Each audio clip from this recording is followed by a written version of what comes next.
हे hi guys, welcome back. तो हम इससे पहले 7 लेक्चर कंप्लीट कर चुके हैं। ये हमारा आज का टॉपिक है स्पेसिएशन का, लेक्चर 8। ठीक है। तो इससे पहले के जो भी टॉपिक्स हमने किए हैं वो सारे आप प्लेलिस्ट में जाके सीक्वेंस से देख सकते हैं। तो आपने पिछले लेक्चर देखें तभी ये लेक्चर समझ में आएगा। अगर आपने नहीं देखें तो मैं आपसे रिक्वेस्ट करता हूँ पहले वो लेक्चर देखें, उसके बाद आप ये लेक्चर देखें। ठीक है।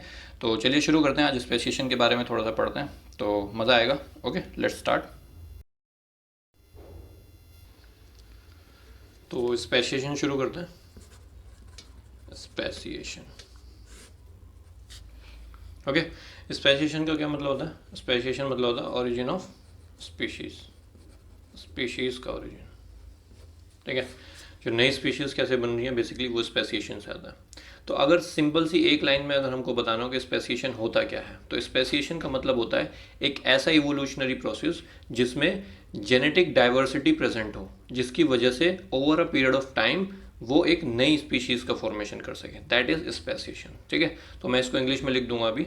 तो ऐसा बोलते हैं कि speciation is one of the most significant evolutionary process. क्यों? क्योंकि इसी की वजह से आपका बायोलॉजिकल डाइवर्सिटी क्रिएट होती है। क्योंकि जब एक स्पीशीज से दूसरी स्पीशीज बनती है तभी ना आपकी स्पीशीज, जब नंबर ऑफ स्पीशीज बढ़ेंगे आपका तभी तो बायोलॉजिकल डाइवर्सिटी आपकी क्रिएट होगी। ठीक है। तो ये हमारा स्पेसिएशन होता है। मैं भी इसको इंग्लिश में लिख देता हूँ। इसके बाद हम देखेंगे कि पैटर्न्स ऑफ स्पेसिएशन क्या होता है, प्रोसेस कैसे होता है स्पेसिएशन का, और इसके बाद फिर हम देखेंगे कि मोड्स क्या क्या होते हैं स्पेसिएशन के, मतलब किस किस तरह के, पैरापैट्रिक, एलोपैट्रिक, सिम्पैट्रिक, वो सब हम देखेंगे। ठीक है। तो चलिए शुरू करते हैं। मैं लिख देता हूँ जो मैंने भी आपको बोला। So what is speciation? It refers to the evolutionary process of genetic divergence of gene pools of population to form new species. Okay, so this is the definition of speciation. और जो मैंने दूसरी लाइन बोली, it is one of the most significant evolutionary process. ठीक है। It is one of the, अब मैं पूरा सेंटेंस लिखने की कोशिश कर रहा हूँ, तो मैं नहीं चाह रहा कि आप सिर्फ यहाँ पे टॉपिक को समझें फिर उसके बाद कहीं और भी टाइम वेस्ट करें। तो जितना मुझसे हो पा रहा है मैं उतना पूरा आपको कर रहा हूँ। ठीक है। So it is one of the most significant evolutionary process. Because, क्यों है?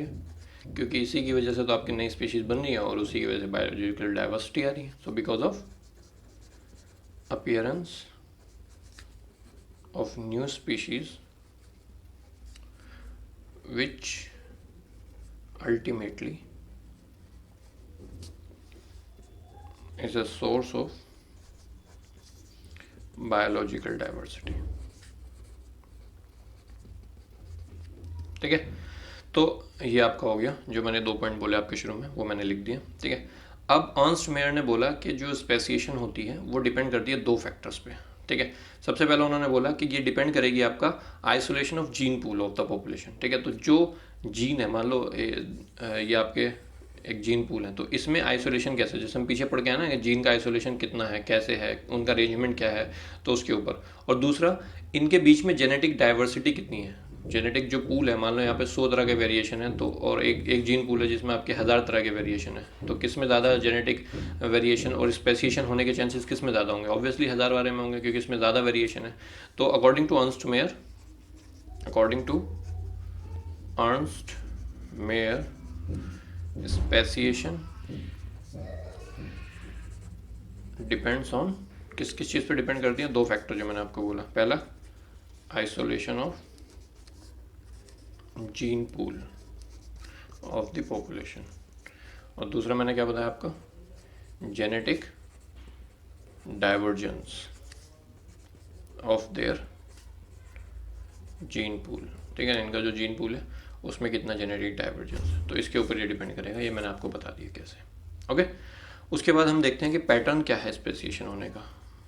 पैटर्न्स ऑफ स्पेसिएशन, ये भी आपका बताया अर्नस्ट मेयर ने बताया आपका, ये भी बाय अर्नस्ट मेयर। ठीक है। तो अर्नस्ट मेयर ने लगभग 1963 में ये बताया आपका कि जो पैटर्न है स्पेसिएशन का वो 2 तरह का होता है आपका। ठीक है। दिख रहा है?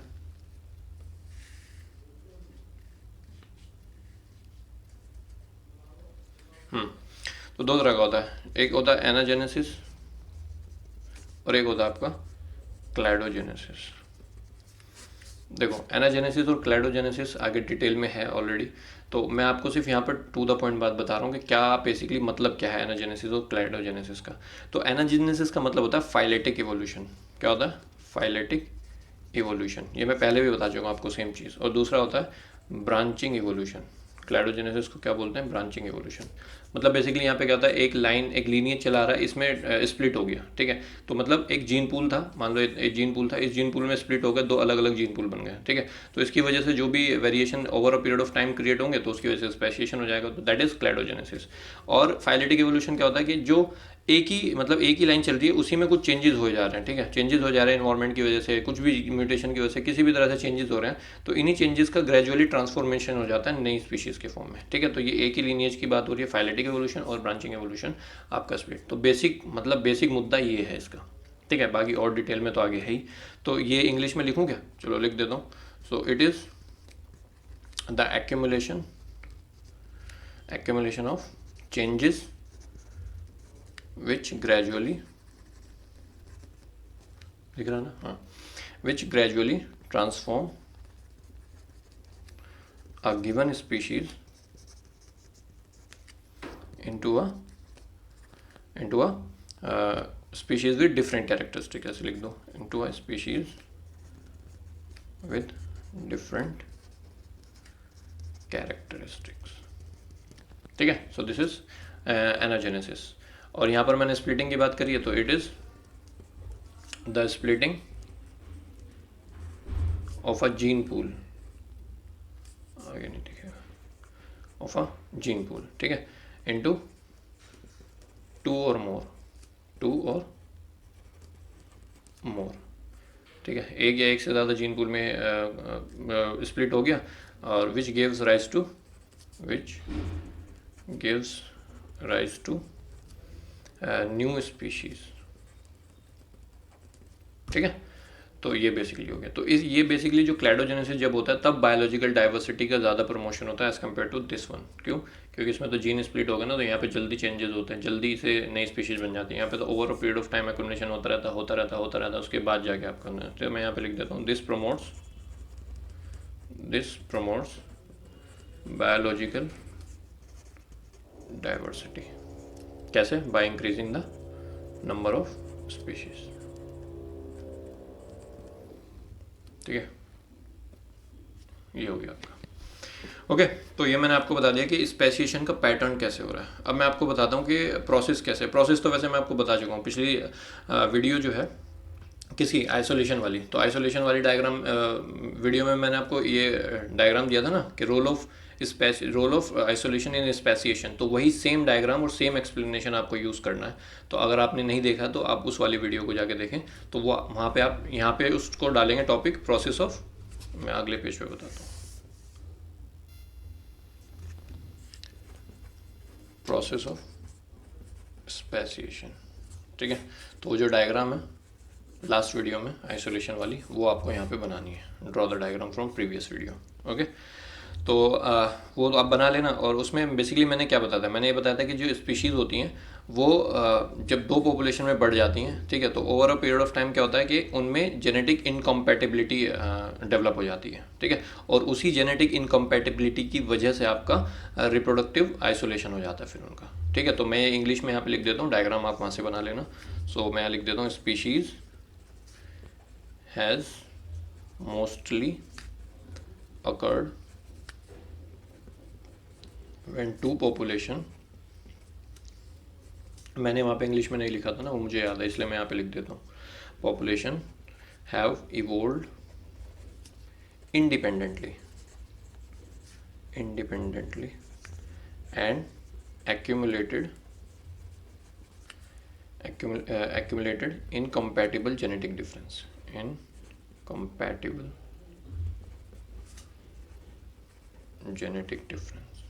ठीक है। तो डायग्राम के बाद आप ये पॉइंट लिख लेना। और फिर दीज ये जो इनकम्पैटिबिलिटी है, these incompatibility incompatible genetic difference leads to reproductive isolation, reproductive isolation. Okay, तो ये हो गया आपका प्रोसेस। अब मैं आपको बताता हूँ कि मोड्स क्या क्या है। तो modes of speciation, modes of speciation, ठीक है।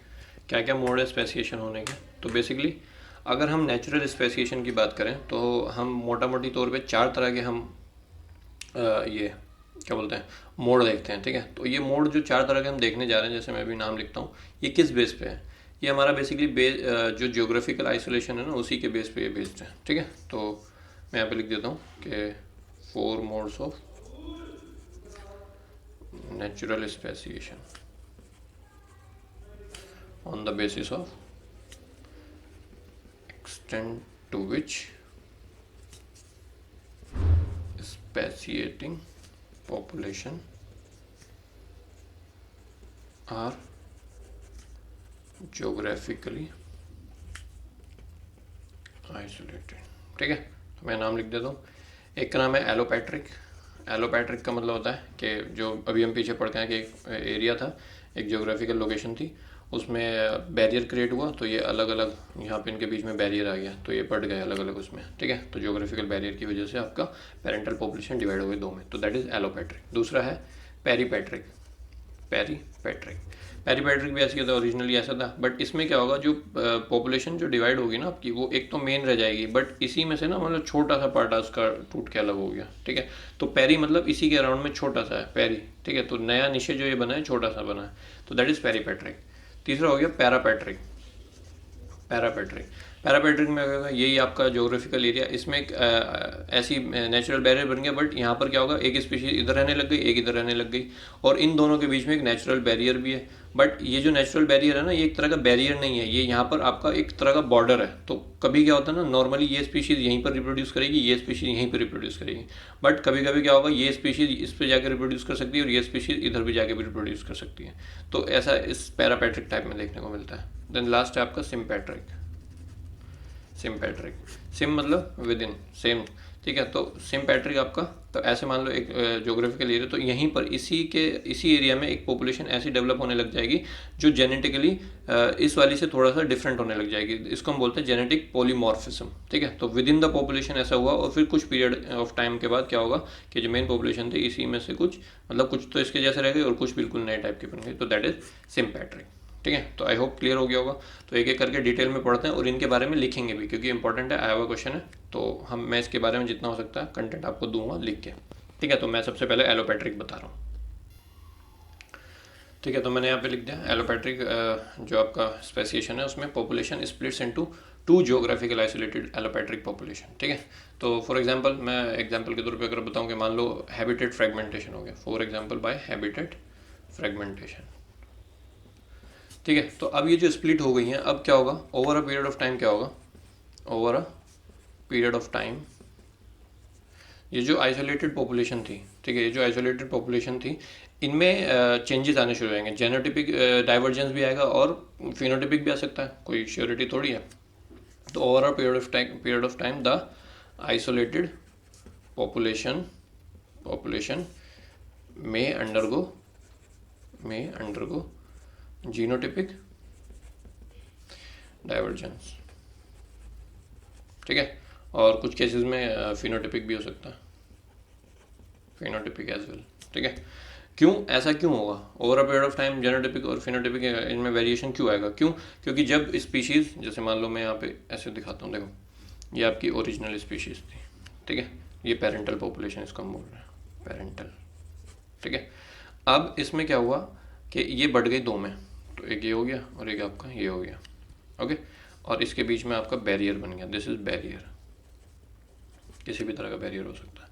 फिर over a period of time इसके जो प्रोजेनी बनेगी वो इसके कुछ ऐसी होगी, इसकी जो प्रोजेनी बनेगी वो कुछ ऐसी होगी, ठीक है।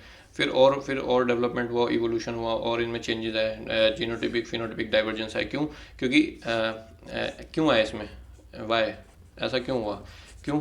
जो ये जो पॉपुलेशन होगी इसमें अलग टाइप के म्यूटेशन होंगे, इसमें अलग टाइप के म्यूटेशन होंगे, क्योंकि अलग एरिया में रह रही है, ये अलग एरिया में रह रही है। तो पहला रीज़न तो हो गया आपका they sustain different types of mutation, अलग अलग टाइप का म्यूटेशन हो रहा है इसलिए ये सब हो रहा है। दूसरा क्या बोल सकते हो कि इनमें सेलेक्टिव प्रेशर भी इनका अलग अलग है। यहाँ पर हो सकता है कुछ और इन्वायरमेंटल कंडीशन रही हो तो इनका सेलेक्टिव प्रेशर कुछ और होगा, ये कुछ और सेलेक्टिव प्रेशर फेस करेंगी तो they became subjected to dissimilar, मतलब एक जैसा नहीं है, डिसिमिलर सेलेक्टिव प्रेशर। ठीक है।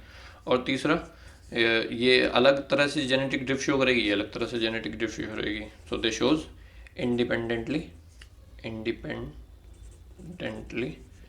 Undergoes genetic drift. ठीक है। तो इस वजह से इसमें फिनोटाइपिक और जीनोटाइपिक डाइवर्जेंस आएगा। ठीक है। तो फिर इनका फर्दर डेवलपमेंट हुआ तो मान लो ये जो पॉपुलेशन थी वो इस तरह की बन गई और ये जो थी इनका डाइवर्जेंस हो गई, ये पॉपुलेशन कुछ इस तरह की बन गई। तो ये दोनों अलग अलग हो गई और फिर जब ये दोनों, फिर हमने इनको देखा तो ये और ये कुछ आपकी अलग अलग दिखने लग गई, तो ये दो स्पीशीज़ बन गई, न्यू स्पीशीज़। ठीक है। तो पेरेंटल से नई स्पीशीज़ का फॉर्मेशन कुछ इस तरह से देखने को मिला हमें। ठीक है। तो ये इनिशियल स्टेप था आपका स्पेसिएशन होने का, और यहाँ पर आपका एक तरह से फाइनल स्टेप बोल सकते हो जहाँ पर आपका रिप्रोडक्टिव आइसोलेशन हो गया। यहाँ पे आगे ये जब दो स्पीशीज़ रिप्रोडक्टिवली आइसोलेटेड हो जाएंगी तो फिर वो आपस में मेटिंग ही नहीं कर सकती ना भाई। जब मेटिंग ही नहीं करेंगी तो अलग स्पीशीज़ बन गई, बेसिकली सिंपल सी बात है। ठीक है। तो ऐसा इसलिए हुआ। ठीक है। और फिर हमने देखा कि जब हम वापस से इनको जब हम इनको when these population come back in contact, जब ये वापस कॉन्टैक्ट में आई तो they were evolve to such an extent that they were enable to reproduce और enable to mate with each other. ठीक है। तो that is called reproductive isolation. तो यहाँ पे एग्जाम्पल लिख लो, ये जो लाइन मैंने बोली है चाहो तो इंग्लिश में लिख लो। मैं इसलिए बोल रहा हूँ कि आप लिखो क्योंकि ये एग्जाम स्पून फीडिंग का एग्जाम तो है नहीं, तो मैं आपको हर चीज़ लिख के दूँ वो भी पॉसिबल नहीं है। तो जो भी चीज़ें मैं बोल रहा हूँ, मैं फालतू यहाँ पे कुछ भी नहीं बोल रहा, तो जो भी मैं बोल रहा हूँ अगर आपको लग रहा है कि वो इंपॉर्टेंट पॉइंट है तो आप उसको नोट करिए, अदरवाइज तो मैं सारा आपको लिख ही रहा हूँ जितना पॉसिबल हो रहा है। ठीक है। तो फॉर एग्जाम्पल एलोपैट्रिक में आप लिख सकते हो कि जो डार्विन फिंचेस थी वो इसका बहुत बढ़िया एग्जाम्पल है, क्योंकि वो अलग अलग हैबिटेट में चली गई थी। हमने पीछे पढ़ा ना, अगर आपने नहीं पढ़ा वो लेक्चर तो पहले वो लेक्चर पढ़ लीजिए। ठीक है। तो मैं यहाँ पे एग्जाम्पल लिख देता हूँ, स्पेसिएशन इन डार्विन्स फिंचेस। ठीक है। तो ये आपको एग्जाम्पल के तौर पे भी हो गया। नेक्स्ट उसके बाद दूसरा हमने क्या लिखा था, दूसरा हमने लिखा था पेरीपैट्रिक। तो पेरीपैट्रिक में क्या हो रहा होगा, देखो पहले डायग्राम से ही बता देता हूँ। तो मान लो ये पेरेंटल पॉपुलेशन होगी एक। ठीक है। इसमें क्या होगा, ये जो मेन पॉपुलेशन होगी इसमें से एक छोटी सी पॉपुलेशन जो है वो आपका अलग निशे बना लेगी। ठीक है। ये क्यों हुआ, फाउंडर इफेक्ट की वजह से। फाउंडर इफेक्ट जो होता है और मैं आपको बताता हूँ कि क्या होता है। फिर क्या हुआ, फिर और फर्दर ऑफ डेवलपमेंट होगा इसमें। तो ये आपका इनिशियल स्टेप हो गया स्पेसिएशन का। ठीक है। इनिशियल स्टेप हो गया, फिर इनका डेवलपमेंट हुआ फर्दर। तो ये स्पीशीज जो थी वो और थोड़ा सा रिप्रोडक्टिवली आइसोलेट हो गई, तो यहाँ पे जाके इनमें रिप्रोडक्टिव आइसोलेशन क्रिएट हो गया। और जब रिप्रोडक्टिव आइसोलेशन क्रिएट हो गया तो ये आपकी नई स्पीशीज बन गई, और ये आपकी जो थी वो इसी के आसपास में देखो। तो जब आप वापस से इनको साथ लाओगे कि ये आप वापस से रिप्रोड्यूस कर, अच्छा दिख ही नहीं रहा, ओह सॉरी, ऐसा कुछ मैंने बनाया। ठीक है। मतलब ये थे पहले ऐसे, उसके बाद इनमें थोड़ी सी पॉपुलेशन थी, उन्होंने अपना अलग निशे क्रिएट किया, और फिर over a period of time क्या हुआ कि ये दोनों रिप्रोडक्टिवली, यहाँ पर रिप्रोडक्टिव आइसोलेशन देखने को मिला। जब रिप्रोडक्टिव आइसोलेशन हो जाएगा तो नई स्पीशीज़ बन गई, ये नई स्पीशीज़ बन गई। तो अब अगर आप इनकी मेटिंग कराएंगे तो मेटिंग नहीं हो पाएगी। ठीक है। तो यही लिखता है। तो मैं लिख देता हूँ। तो पेरीपैट्रिक कंसेप्ट जो था ये आपका अर्नस्ट मेयर ने दिया था, बाय अर्नस्ट मेयर। ठीक है। अर्नस्ट मेयर ने दिया था। और ऐसे बोलते हैं कि जैसे आपने देखा होगा इसमें और इसमें ज़्यादा डिफरेंस आपको दिखा नहीं दिखा, क्योंकि ये एक तरह का आपका मतलब इसको हम पेरिफेरल आइसोलेशन इसलिए बोल रहे हैं क्योंकि जो मेन पॉपुलेशन थी वो इसी की पेरीफेरी में रह रही है। ठीक है। तो it is also a type of allopatric isolation, क्योंकि यहाँ पर भी आपका जीन के एक्सचेंज होने से प्रिवेंट किया जा रहा है। ठीक है। लेकिन ये छोटे लेवल पे हो रहा है, तो इसलिए इसको हम अलग नाम से बोल रहे हैं पेरीपैट्रिक। तो यही 2 पॉइंट मैं लिखने जा रहा हूँ। सो it is a form of speciation where new species are formed in isolated peripheral population। ठीक है। ये पेरीफेरल पॉपुलेशन, तो एक पॉइंट ये हो गया। दूसरा पॉइंट ये है कि इट इज़ सिमिलर टू, ये लिखो मैं डिक्टेट कर रहा हूँ, it is similar to allopatric speciation as here also population is isolated and prevented from exchanging genes, ठीक है। तो यहाँ पर भी आपका आइसोलेशन को प्रिवेंट, यहाँ पर भी पॉपुलेशन आइसोलेटेड है और प्रिवेंटेड है, ठीक है। So it is similar to the, जो भी मैंने बोला वही दोबारा रिपीट कर रहा हूँ, वर्ड इधर उधर जाए तो कोई दिक्कत नहीं है। So it is similar to allopatric as here also population is isolated and prevented from exchanging genes, ठीक है। और उसमें आगे और लिख लेना, बट इन स्मॉलर प्रोपोर्शन, ठीक है, लेकिन छोटे लेवल पे हो रहा है, क्लियर है। और जो फिर मैंने एक पॉइंट बोला था, it is related to the concept of founder effect. Founder effect के कंसेप्ट से रिलेटेड है, क्यों? क्योंकि जब फाउंडर इफेक्ट क्या कहता है कि जब पॉपुलेशन छोटे लेवल पे डिवाइड होती है तो उसमें जो डाइवर्जेंस होता है, जो जेनेटिक डाइवर्जेंस होता है वो लॉस्ट हो जाता है, ठीक है। क्यों? Because of selection bottleneck. क्योंकि उस टाइम पर मान लो इस पॉपुलेशन में जो जीन था वो उसका सर्वाइवल नहीं हो पाया, तो इस सिलेक्शन की वजह से उसका एक्सटिंक्शन हो गया। ये आगे आएगा जब हम पढ़ेंगे हार्डी-वेनबर्ग। तो मैं यहाँ पे लिख देता हूँ, it is related to the concept of क्या नाम उसका, founder effect, because small living population, इनकी बात कर रहे हैं, मे अंडरगो सिलेक्शन बोटलनेक,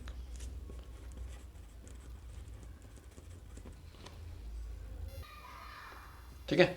तो फाउंडर इफेक्ट की वजह से, तो जब छोटे लेवल पे पॉपुलेशन पहुंच जाती है, जब छोटे लेवल पे जेनेटिक डाइवर्जेंस क्रिएट होता है, तो यहाँ पर जो वेरिएशन होता है, जेनेटिक वेरिएशन, वो लॉस हो जाता है, तो दैट इज़ फाउंडर इफेक्ट, ठीक है। आगे आएगा।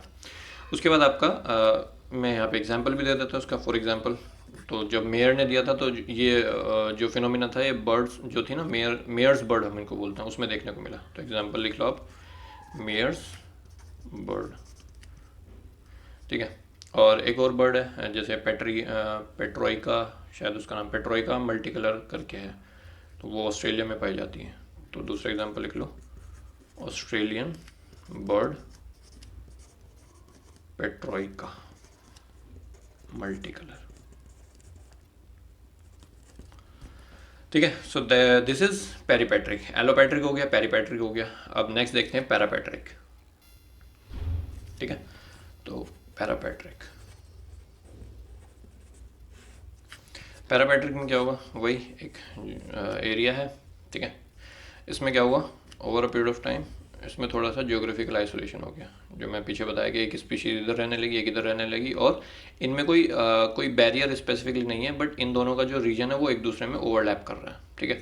तो फिर और फर्दर इनमें ये आपका इनिशियल स्टेप हो गया स्पेसिएशन का, ठीक है। उसके बाद फिर क्या हुआ, फिर और फर्दर इसमें डेवलपमेंट हुआ, तो यहाँ की जो स्पीशीज़ थी वो इसी तरह से बिहेव करने लगी, और यहाँ की स्पीशीज़ थी वो इस तरह से बिहेव करने लगी। तो बेसिकली ये इसी में आपस में ही मेटिंग कर रही है यहाँ पे, और ये भी आपस में यहीं पर मेटिंग कर रही है। बट ऐसा नहीं है कि ये यहाँ पे जाके मेट नहीं कर सकती। कुछ स्पीशीज़ यहाँ पर जो रहती हैं, जैसे मैं आपको इसको दूसरे एग्जाम्पल से समझाता हूँ, पहले मैं इसको कंप्लीट कर देता हूँ।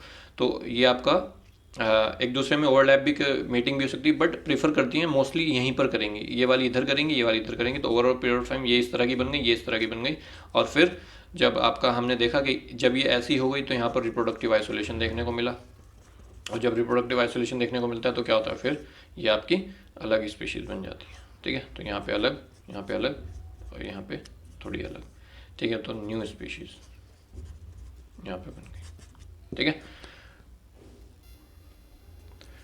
तो जैसे मैं बोल रहा था कि दूसरे एग्जांपल से बताता हूँ। मान लो कि ये एक एरिया है, इधर का एरिया कुछ है, इधर का कुछ एरिया, ठीक है। तो मान लो ऐसे समझ लो कि यहाँ पर रेन फॉरेस्ट है, ठीक है। इस साइड रेन फॉरेस्ट है और इस साइड ग्रास लैंड है, ठीक है। तो इस साइड रेन फॉरेस्ट है, उस साइड ग्रास लैंड है, तो इसमें जो बीच का जो एरिया है वो आपका बॉर्डर जोन हो गया। ये बॉर्डर जोन है, तो यहाँ पे कुछ ट्रीज़ भी होंगे और कुछ ग्रास भी होंगी, तो दोनों तरह के एरिया यहाँ पे देखने को मिलेगा, ठीक है।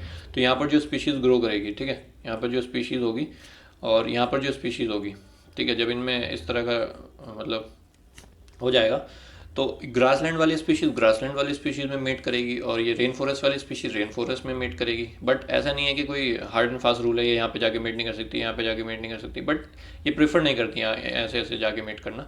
तो यहाँ पे जो पॉपुलेशन होगी वो over a period of time अलग टाइप की हो जाएगी, और यहाँ पर जो पॉपुलेशन होगी वो over a period of time अलग तरह की हो जाएगी, ठीक है। तो समझ में आ गया।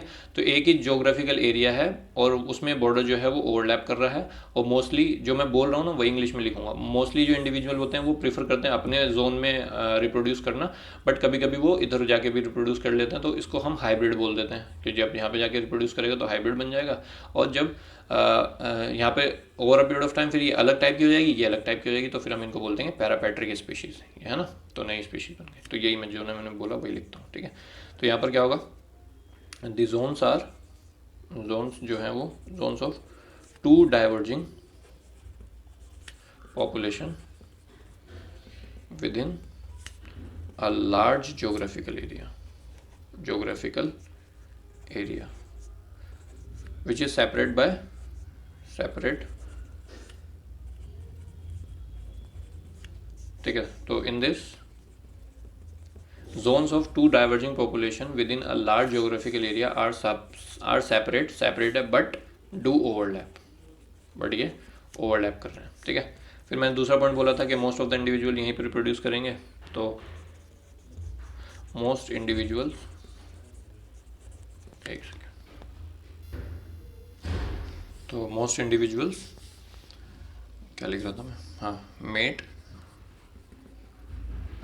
With in their own population, ठीक है। मतलब ये वाले यहीं पे करेंगे, बट कुछ जो है इधर उधर चले, few may go and mate with border population. और ये जो फ्यू हैं इनकी वजह से क्या बन जाएगी, हाइब्रिड पॉपुलेशन बन जाएगी, ठीक है। And they hybrid population genetically different होगी फ्रॉम द ओरिजिनल वन, ठीक है। और फिर इसको हम क्या बोल देंगे, पैरापैट्रिक स्पीशीज, ठीक है। तो यहाँ पे नई स्पीशीज बन गई, ओके, कोई डाउट, ठीक है। तो इसमें एग्जांपल आप लिख लो, इसका एग्जांपल आप लिख लो। जो ग्रीन बुल बर्ड है ना, जो आपका वेस्ट अफ्रीका का जो एरिया है ना, वहाँ के रेन फॉरेस्ट में पाई जाती है, तो उसका ये एग्जांपल है, ग्रीन बुल बर्ड, ठीक है। साइंटिफिक नेम देख लेना इसका, मुझे याद नहीं है अभी, in forest of Cameroon which is in West Africa, okay. तो दिस इज पैरापैट्रिक। नेक्स्ट है आपका फोर्थ वन इज सिम्पैट्रिक, ठीक है। तो सिम्पैट्रिक में क्या हो रहा था कि मैंने आपको बताया ये एक एरिया है, ठीक है, और इस एरिया के विद इन जो है कुछ पॉपुलेशन जो है वो जेनेटिक डाइवर्सिटी शो करने लग गई। किस वजह से शो करने लग गई, क्योंकि हो सकता है इसमें कुछ क्रोमोसोमल चेंजेस आ गए हों, या हो सकता है इसमें कुछ नॉन रैंडम मेटिंग हो गई हो, कोई बाहर से आके मेट करके निकल गया, पता ही नहीं चला, ठीक है। तो उस वजह से भी हो सकता है। तो over a period of time क्या होगा, फिर ये आपकी नई पॉपुलेशन बन जाएगी, ठीक है। तो नई स्पीशीज फॉर्मेशन हो गया, तो दैट इज सिम्पैट्रिक, ठीक है। तो एक ही जगह रह रहे हैं, ना कोई वो हुआ, कुछ भी नहीं हुआ, बट किस वजह से हो गया मैं अभी आपको बता देता हूँ। तो दिस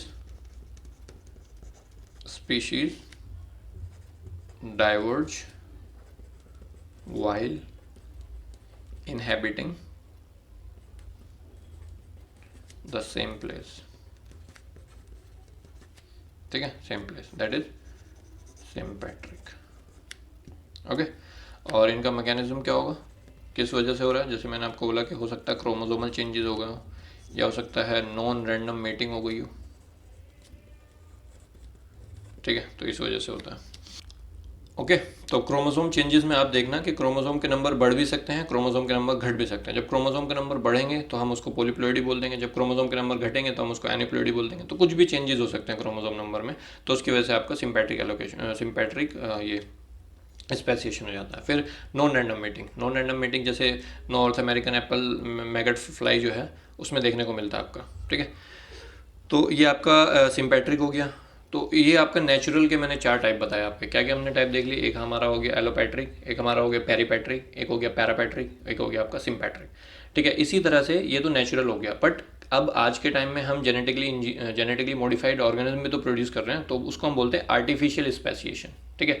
तो आर्टिफिशियल स्पेसिएशन जो होता है वो हम एनिमल हस्बेंड्री या प्लांट ब्रीडिंग में करते हैं ना खुद, तो जो हम खुद कर रहे हैं, हम जो खुद अपनी तरफ से कुछ छेड़छाड़ करके नए स्पीशीज़ फॉर्मेशन कर रहे हैं, मतलब जो ओरिजिनल है उससे कुछ अलग बना रहे हैं, तो दैट इज़ आपका आर्टिफिशियल स्पेसिएशन। ठीक है, तो ये स्पेसिएशन का टॉपिक क्लियर हो गया। और कंक्लूजन में आप एक पॉइंट ये लिख लेना कि स्पेसिएशन जो है ये रिजल्ट है किस चीज़ का रिजल्ट है। नेचुरल सिलेक्शन की वजह से स्पेसिएशन हो सकता है, म्यूटेशन की वजह से स्पेसिएशन हो सकता है, आइसोलेशन की वजह से स्पेसिएशन हो सकता है। ठीक है, तो कंक्लूजन में आप ये एक लाइन में लिख लेना कि it is the result of, it may be the result of the fundamental forces. वो 3 फोर्सेज के आप नाम लिख लेना और इस तरह से कंक्लूड कर लेना।